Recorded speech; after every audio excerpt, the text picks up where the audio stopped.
The night was quiet on the edge of the alien moon called Vetra. The twin moons hung low in the sky, shining silver light across the endless desert. The wind carried fine dust that sparkled under the stars. Lieutenant Ryan Cole walked alone through the rocky path, his boots crunching softly on the sand. His rifle was ready and his visor scanned for movement. He was on patrol duty again, guarding the border between the human outpost and the alien-controlled zone. The order was clear: no contact with locals.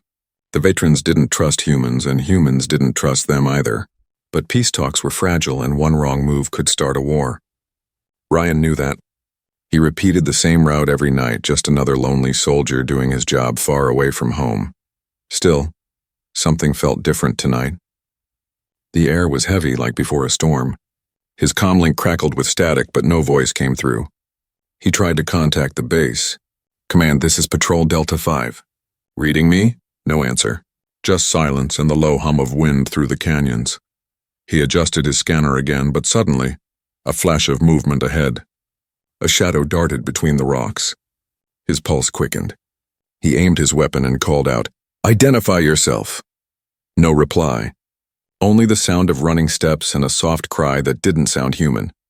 Ryan moved forward slowly, his training taking over. He reached a narrow gap between two cliffs. The sound came again, a weak, desperate voice. "Help, please." He froze. The voice was soft, almost musical, but trembling. He turned on his helmet light, shining it into the dark corner of the rocks. There, crouched behind a stone, was a figure. Tall, slender, and glowing faintly with blue light along her skin. An alien woman. Her silver hair was tangled, her pale skin marked with strange symbols that shimmered like stars. Her clothes were torn and one arm was bleeding badly. She looked terrified, her large eyes reflecting his light. Ryan lowered his weapon a little, unsure what to do. He remembered the rule: no contact with locals. If command found out, he could be court-martialed. But she looked weak, trembling, struggling to breathe. She whispered again, "Please." "They'll find me." Ryan's jaw tightened. "Who's after you?" he asked. She tried to speak, but her voice broke. She glanced toward the dark ridge behind them. Then Ryan heard it, deep growls echoing through the canyon. The ground trembled slightly. Something was coming. Ryan's training told him to retreat, call for backup, and stay out of alien affairs. But his heart told him something else. He couldn't just leave her here to die. He stepped closer. "Can you walk?"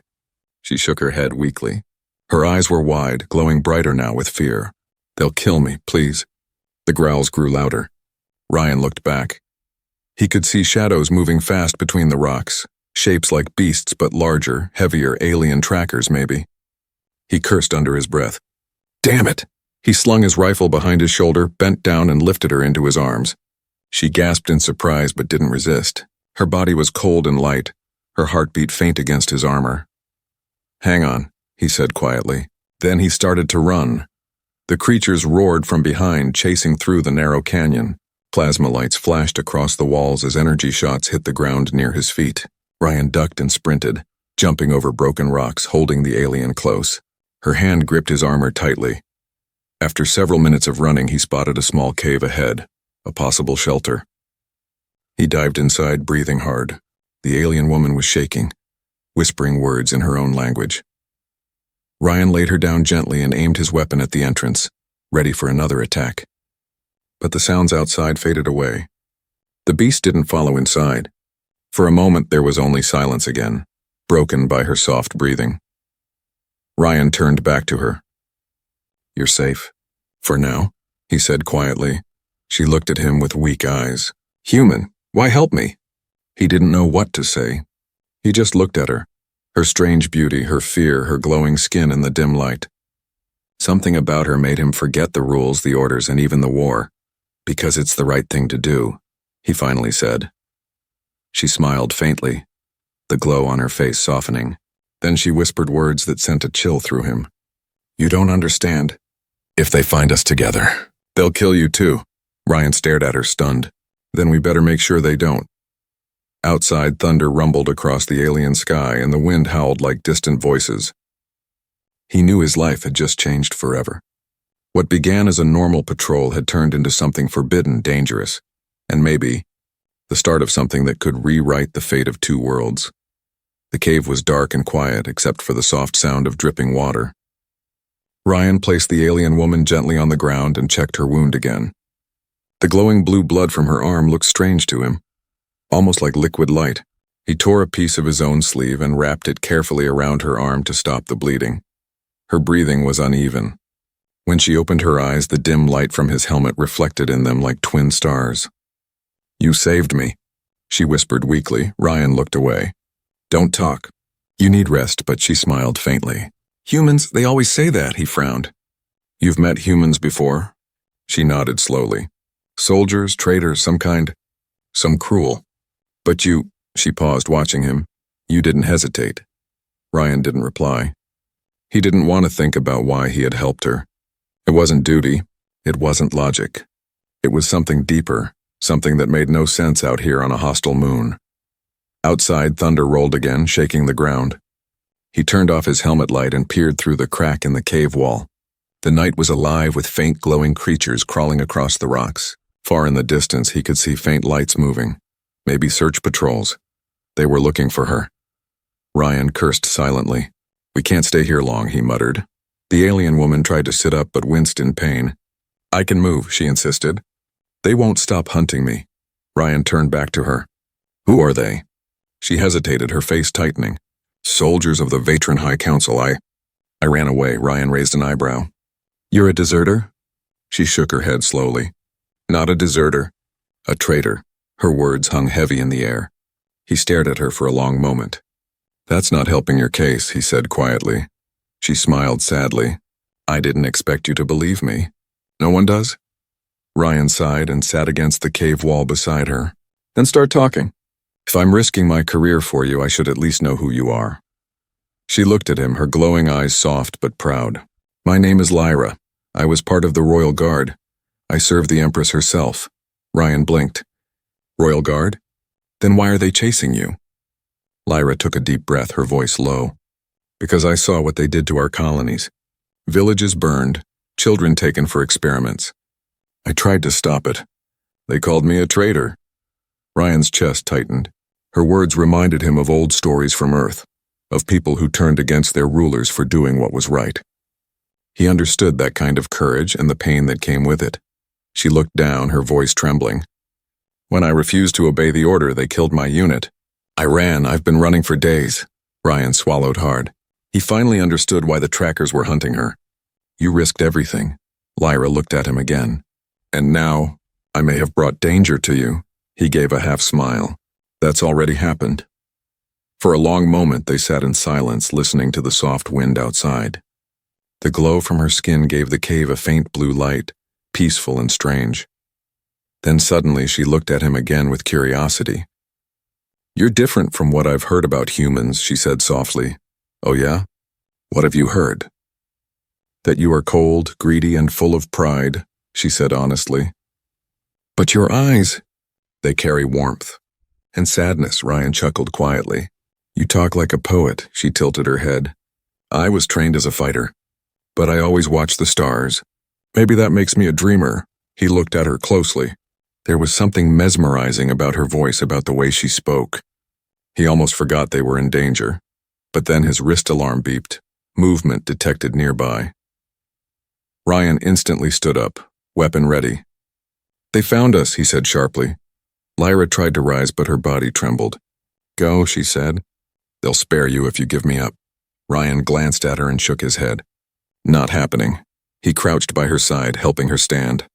"We move now." She looked at him, her expression a mix of fear and wonder. "Why are you helping me, human? You don't even know me." He smiled faintly. "Maybe I don't need to." She blinked, surprised as he lifted her once again in his arms. Her hand rested on his shoulder, and for a second she whispered something so soft he almost didn't catch it. "Your heart, it beats like ours." Outside, lightning flashed over the canyon, painting their shadows on the cave wall. Ryan stepped into the storm, holding her close, heading toward the unknown. Behind them, the trackers howled in the distance. Ahead, the wind howled louder. But neither of them looked back. For the first time, Lyra felt hope. And Ryan felt something far more dangerous: connection. Rain poured heavily as Ryan and Lyra moved through the rocky path. lightning flashing across the alien sky. Each step was slow, her injured leg making it hard to walk. Ryan kept his arm around her, guiding her through the storm. The cave behind them was gone, swallowed by darkness. Now there was only the endless wild and the sound of distant engines hunting them. They finally found an old cargo shelter half buried in the sand. Ryan forced the rusted door open with his shoulder, and they stepped inside. The place smelled of metal and dust. Broken crates lay scattered around, and a flickering blue light blinked weakly from an old generator. Ryan set Lyra down gently against the wall. "You need to rest," he said, scanning the area. "We'll stay here till sunrise." Lyra nodded weakly. "You shouldn't have stayed with me, human. They'll kill you for this." Ryan smirked slightly. "I've had worse days." She looked at him curiously. "You don't seem afraid." "I am," he admitted. "But fear doesn't stop me from doing what's right." Lyra tilted her head. "You risk your life for someone you just met." "That is not logic," Ryan glanced at her. "Maybe humans don't always need logic." The way he said it made her pause. For a moment, her glowing eyes softened. "Maybe that's why your kind fascinates us," she whispered. Ryan sat near the doorway, watching the rain outside. The storm roared like a living creature. He tried to contact command again, but the signal was dead. He sighed and turned off his radio. "No one's hearing us out here," he muttered. Lyra looked at the small wound on his shoulder where debris had cut through the armor. "You're bleeding," she said softly. "It's nothing," he replied. But she crawled closer and placed her glowing hand near the wound. A soft light spread from her palm, and the pain slowly faded. Ryan stared, amazed. What did you do?" he asked. "Healing field," she said quietly. "A gift from my kind. It won't last long, but it helps." He touched his shoulder in disbelief. "That's incredible." Lyra smiled faintly. "Your people would use it as a weapon." Ryan frowned. "Maybe, but not all of us." She studied him for a moment, her eyes reflecting the dim light. "You remind me of someone I once knew," she whispered. "Who?" he asked. "A soldier. He believed in peace. He died because of it." Ryan looked away. "Sounds like someone worth remembering." Silence filled the shelter for a long time. The rain softened outside, and the sound of thunder grew distant. Lyra leaned her head back and closed her eyes. Ryan thought she had fallen asleep, but then she spoke again, her voice barely above a whisper. "Ryan." He looked at her, surprised she remembered his name. She opened her eyes slowly. "Do you ever wonder why your people came to Vetra?" Ryan hesitated. "We were told it was for trade, for cooperation." Lyra gave a sad smile. "That's what they told us too. But the truth is darker. Humans weren't supposed to land here. Someone gave permission. Someone high in my government," he frowned. "Why would they allow it if they hated humans?" "Because they wanted your technology," she said quietly. "They wanted your machines, your weapons. They were never planning peace. They were planning control." Ryan's stomach tightened. "So the entire treaty was a lie," Lyra finished. "My people's council used you, and when some of us tried to stop them, we were silenced." He stared at her, shocked. "You risked everything to stop that?" She nodded slowly. "I couldn't let them turn your world into another battlefield." Ryan leaned back, his mind spinning. He suddenly realized how big the situation really was. It wasn't just about one alien woman anymore. It was about two species standing on the edge of war, and the truth hidden behind it. Lyra turned her gaze toward him again. The soft light from her skin made her look almost unreal. "You don't understand yet, Ryan. Your kind is special. You feel more deeply than you know. That's why they fear you," he frowned. "Fear us? Why?" She leaned closer, her voice low and calm. "Because humans are unpredictable. You fight even when you have no chance. You love even when it's forbidden." He met her eyes, feeling the strange pull between them again. "You talk like you've studied us." She smiled slightly. "I didn't study you, Ryan. I watched you." He blinked. "What do you mean?" Lyra's expression softened. "Before the treaty, I was sent to observe your world. I saw your people laugh, fight, and dream. I saw you building cities under stars. I thought maybe one day our kinds could stand side by side." He didn't know what to say. Then she whispered something that froze his heartbeat. "When I saw you tonight, I knew your face. I saw it in a dream long ago." Ryan felt a chill run down his spine. "A dream?" She nodded. "Yes. A vision that one day a human would save me and I would change his destiny." He stared at her in silence. The storm had stopped. Only the dripping water remained. Outside, the alien night was quiet again. But deep in his chest, Ryan knew nothing would ever be the same again. He was no longer just a soldier. He was part of something far greater, and far more dangerous. The sky over Vetra burned red and silver as morning light struggled through heavy clouds. Ryan stepped outside the shelter, scanning the horizon. The storm had passed, but something felt wrong. Too quiet, too still. He tapped his visor, checking the radar. Nothing showed up, but his instincts screamed danger. Inside, Lyra sat on the floor, wrapping a small bandage around her arm. The glow on her skin had dimmed, her energy running low. She looked up when Ryan entered. "They're coming," she said softly, as if she could feel them. Ryan frowned. "How do you know?" She closed her eyes. "Veteran trackers. I can sense their presence. They use energy frequencies to locate fugitives. They're close, too close." He checked his rifle and tightened the straps on his armor. "Then we move." Lyra tried to stand but stumbled. Ryan caught her arm quickly. "Easy," he said. "Can you keep up?" Her eyes met his. "If you fall behind, human, I will carry you," she said with a faint smile. Ryan smirked. "We'll see about that." They left the shelter and moved through the jagged canyon, the wind cutting through their suits. The sound of engines began to echo faintly in the distance, hovercrafts. The trackers had arrived. Ryan led her toward the narrow gorge that wound between tall black cliffs. It was their only path out. The air shimmered with dust and heat. Then boom! A plasma shot exploded nearby, throwing sand into the air. Lyra fell to her knees, covering her head. Ryan fired back, his rifle bursting with blue energy bolts. "Move!" he shouted. 3 drone ships swooped down, scanning beams cutting across the ground. Lyra raised her hand and released a pulse of bright energy. The nearest drone exploded in a flash of light, crashing into the rocks. Ryan stared for a second. "Remind me not to make you angry," he said. She smiled weakly. "Then don't." The other 2 drones circled around. Ryan grabbed Lyra's hand and pulled her behind a boulder. Energy blasts struck all around them, shaking the ground. "We can't fight all of them," he yelled. Lyra looked up. "There's a service tunnel nearby, north side of the ridge." "How do you know that?" She hesitated. "Because I helped build this area when I was still in the Royal Guard." Ryan nodded. "Then lead the way." They ran together through the rain-soaked sand, dodging laser fire. The air filled with the smell of ozone and smoke. Lyra's breath came fast, her energy fading. Ryan covered her as she stumbled. Ahead, he spotted a half-buried hatch covered with dust and vines. He fired his rifle at the lock, boom, and kicked it open. "Go!" he said. They dropped into the tunnel below, landing hard on the metal floor. It was dark and narrow, lit only by a few flickering red lights. Ryan closed the hatch behind them and sealed it with a steel bar. For a moment, silence. Ryan leaned against the wall, breathing heavily. Lyra sat beside him, her face pale. "They won't stop," she said quietly. "They will hunt us until one of us is dead." Ryan looked at her. "Then we make sure it's not us." She turned to him, her eyes glowing faintly again. "Why are you doing this, Ryan?" "You could have turned me in. You could have lived." He thought for a moment before answering. "Because when I saw you back there, bleeding and scared, I couldn't walk away. Maybe I'm tired of following orders that don't feel right." She looked at him for a long time, her eyes softening. "You're unlike any soldier I've met." He smiled faintly. "You say that like it's a bad thing." Suddenly, the tunnel lights flickered again. Ryan turned toward the sound. A loud metallic thud echoed down the corridor. Lyra's head snapped up. "They've found the tunnel," she whispered. Ryan stood, gripping his weapon. "Stay behind me."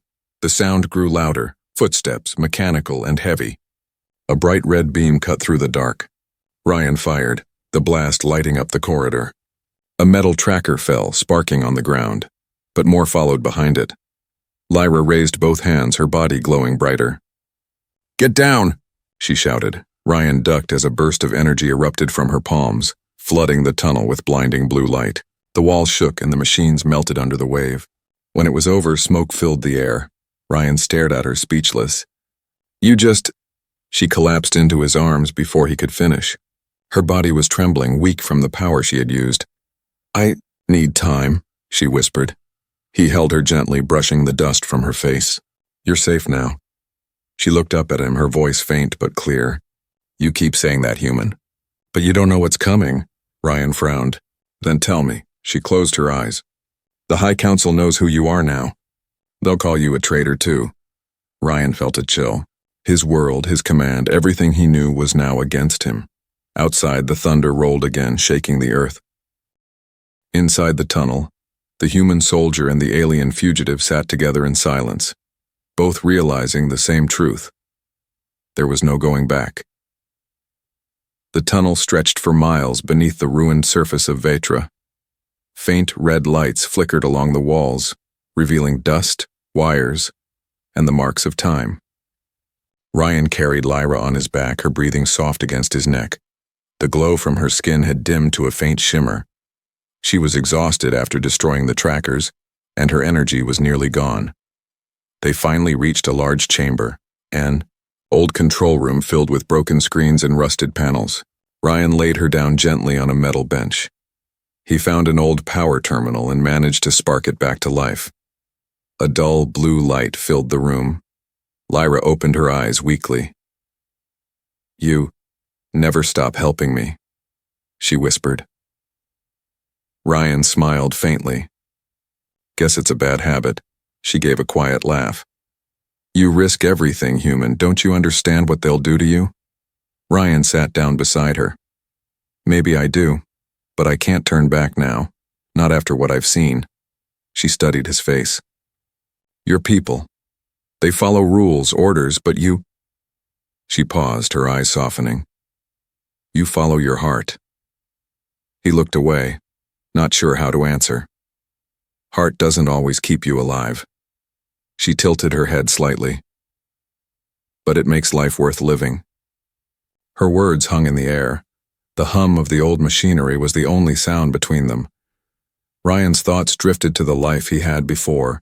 Training, missions, empty barracks, orders shouted over comms. It was simple back then, clear. But now everything felt different, confusing, alive, real. He glanced at Lyra again. Her beauty wasn't just in her glowing skin or her eyes, it was in her courage, her calm strength even when hunted. He didn't understand it, but he couldn't ignore it either. She caught him staring and smiled gently. "You're thinking too much." "Maybe," he said quietly. She sat up slowly, pain crossing her face. "I have to tell you something, Ryan." He turned to her, alert. "What is it?" She looked down, hesitant. "The High Council will not stop.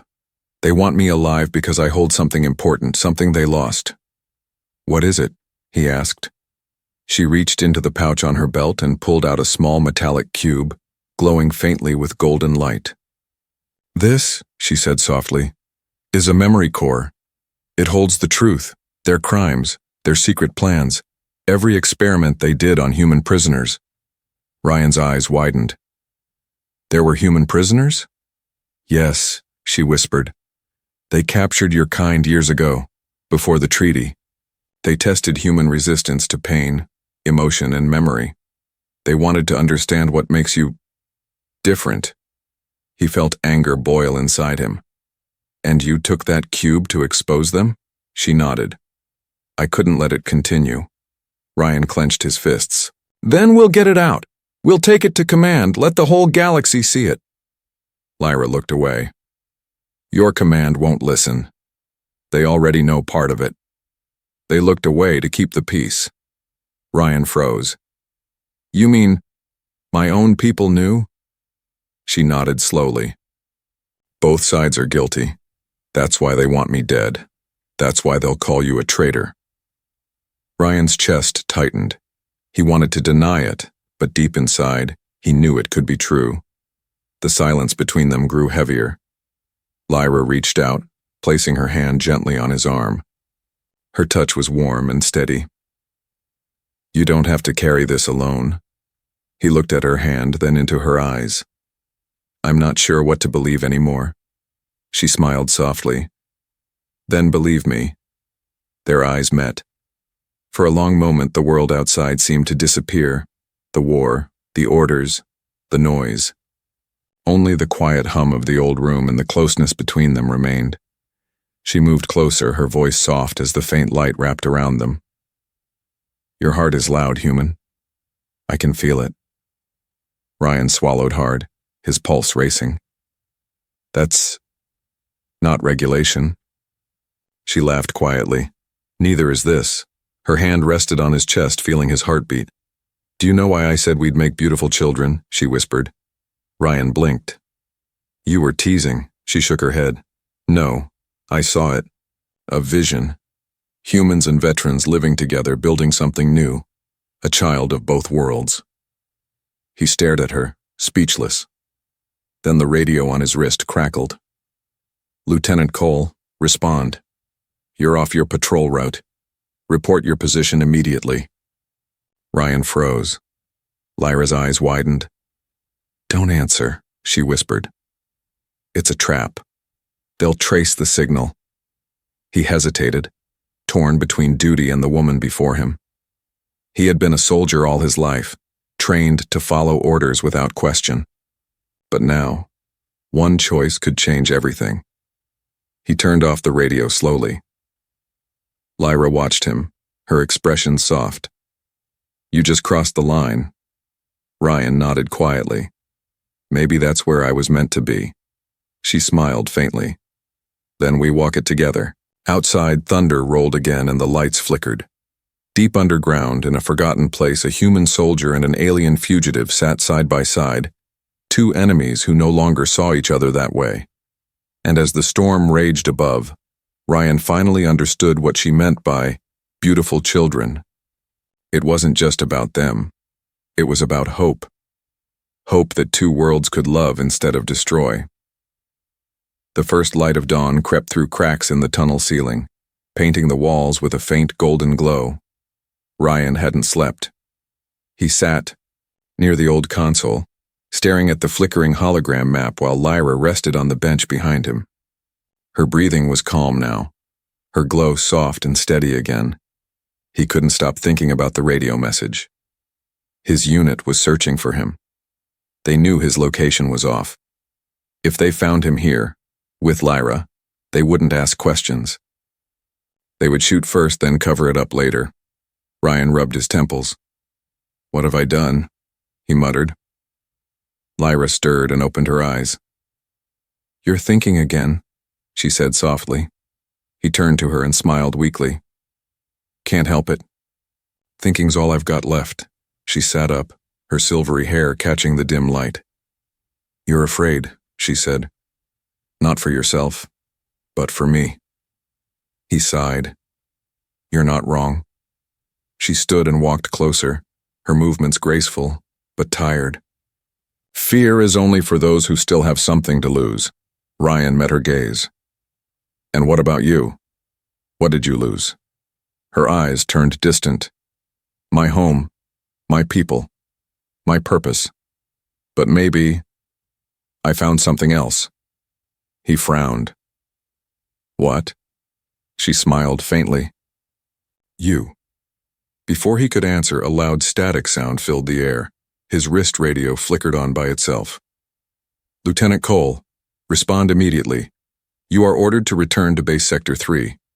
You are under review for unauthorized actions. Ryan's blood went cold. They tracked the signal. Lyra's eyes widened. They're here. A low rumble shook the tunnel. Dust fell from the ceiling. In the distance, heavy footsteps echoed. Metal boots, synchronized, a full squad. Ryan grabbed his rifle and ran to the door. We have to move. Lyra picked up the cube from the table and followed. But when Ryan opened the hatch, a blast of energy hit him square in the chest. He flew backward, crashing into the wall. Smoke filled the tunnel as armored soldiers stepped inside, their weapons glowing blue. Their leader, a tall man in black armor with the insignia of Earth Command, stepped forward. Lieutenant Cole, the man said coldly. You're under arrest for treason. Ryan coughed, trying to breathe. Treason? I saved a life. The officer sneered. You broke direct orders, allied with the enemy, and helped a known fugitive of the Veteran High Council. Lyra stood beside him, her body trembling. He saved me. He didn't betray anyone. The officer pointed his blaster at her. Silence, alien. Ryan stepped in front of her instantly. You'll have to shoot through me. The officer's eyes narrowed. If that's what it takes. For a moment, no one moved. The tunnel was silent except for the hum of charged weapons. Then, a voice came through the officer's comm. Cold, calm, female. "Bring them both in alive. The council wants the cube." Lyra gasped. "They made a deal with your command." Ryan turned to the officer. "You're working with them? The same people who torture humans?" The officer's expression didn't change. "The council's technology will win us the war. Sometimes sacrifices must be made." Ryan's anger boiled over. "You call this peace? You're trading lives for machines." The officer raised his weapon again. "Stand down, Lieutenant."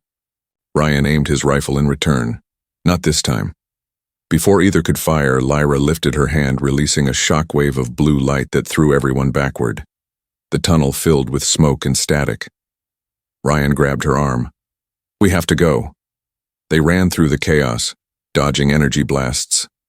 The sound of soldiers shouting echoed behind them. Lyra's glow pulsed with every step, lighting the dark path ahead. When they reached a service lift, Ryan hit the switch, and the platform began to rise toward the surface. Above them, sunlight cut through the opening sky. Lyra leaned against him, weak but steady. "You can still leave me, Ryan," she whispered. "If you stay, they'll brand you a traitor forever." He looked down at her, breathing hard. "Maybe being a traitor's better than being blind." She smiled sadly. "You'll lose everything." He shook his head. "Not everything." As the lift neared the surface, the ground trembled again. Ryan looked up, and his heart dropped. Dozens of dropships hovered above, blocking the light. "Ryan," Lyra said softly, "I can stop them, but I'll have to use everything I have left." He grabbed her hand. "No, you'll die." She looked at him with calm eyes. "You once said saving a life was the right thing to do. Now let me return that." Before he could stop her, she stepped forward, raising both arms toward the sky. Her body glowed brighter than ever, light bursting from her skin like the sun itself. The ships above froze, their systems crashing under the wave of energy. The sky turned white. Ryan shouted her name, but when the light faded, she was gone. Only the cube remained, glowing faintly at his feet.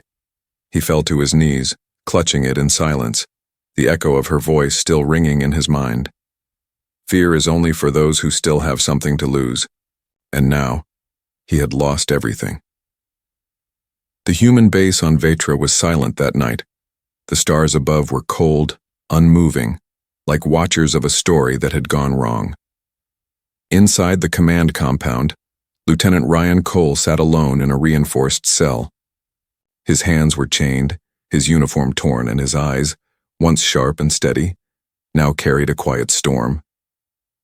Days had passed since the explosion in the canyon. They said Lyra was gone, her body never found.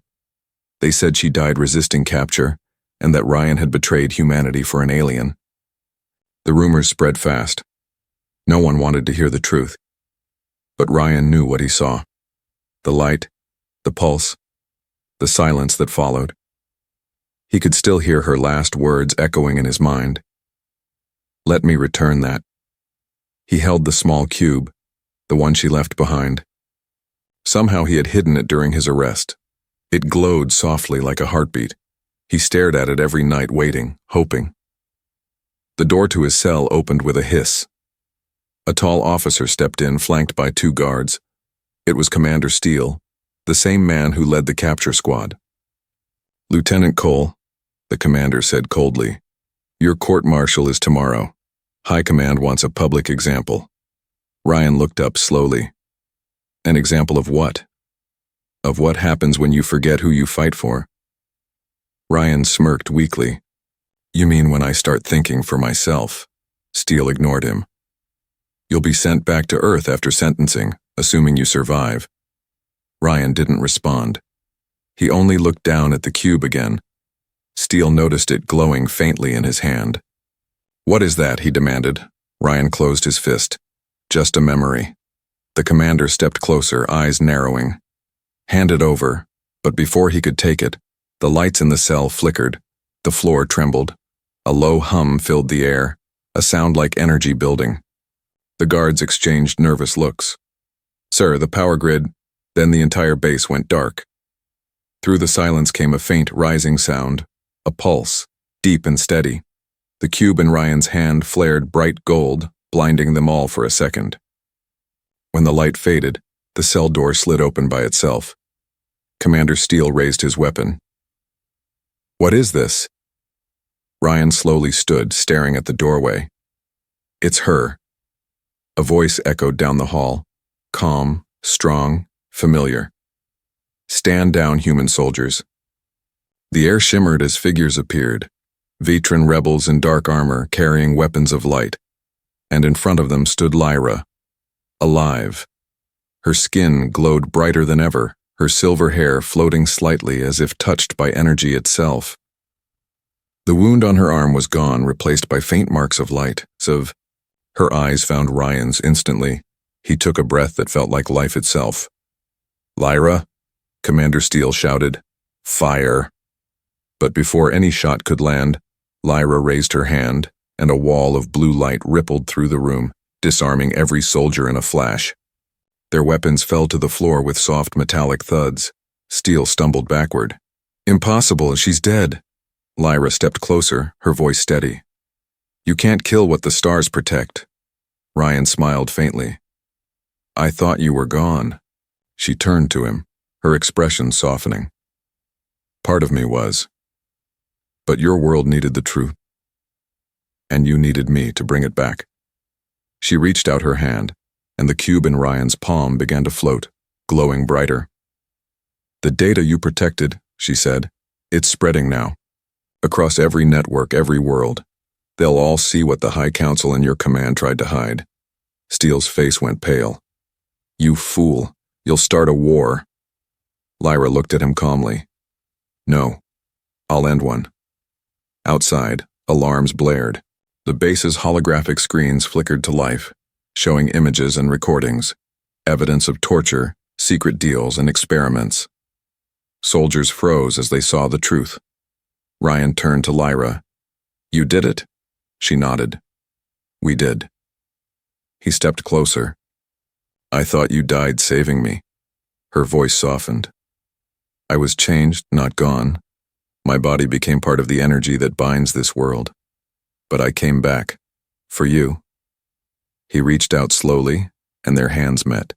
Her touch was warm, real. For a moment, the chaos around them disappeared. "Ryan Cole," she whispered, "you taught me what it means to fight not for orders, but for something worth saving. And you taught me," he said quietly, "that sometimes the heart is the best weapon we have." Behind them, the soldiers lowered their weapons one by one. None dared fire. Lyra turned toward them and spoke with calm strength. "The future doesn't belong to the High Council or Earth Command. It belongs to those brave enough to care." As her words echoed through the chamber, the golden light from the cube rose higher, expanding until it touched the stars above. When it faded, the war was over.